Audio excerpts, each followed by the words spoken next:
asitokee mtu yoyote kwa makusudi au kwa bahati mbaya akachimba hiyo pichi, itakuwa ni kosa la jinai.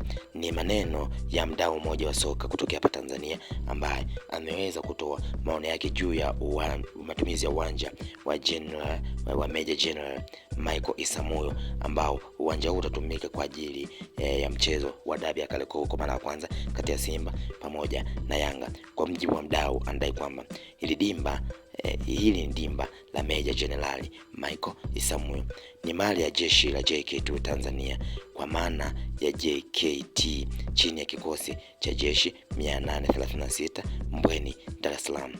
Mdau anasema tafadhalini sana asitokee mtu yoyote kwa makusudi au kwa bahati mbaya akachimba hiyo pitch hapo, kuweka chochote kile. Sisi kama serviceman majibu wa sheria tunalinda mali hii kwa wivu mkubwa mno, na ukichimba pitch ni kosa kisheria. Kwa sheria za Tanzania ni kosa la jinai kuharibu mali ya jeshi chini ya kanuni ya adhabu Penal Code sura ya 16, ambapo adhabu inaweza kuwa jela miaka kadhaa ama faini kubwa sana.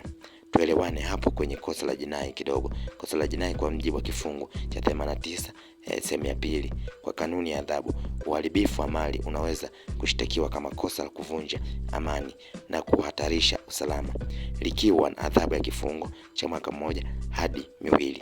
Hivyo karibu 836 KJ sehemu pekee mnaruhusiwa kucheza na kufanya mtakavyo ni kule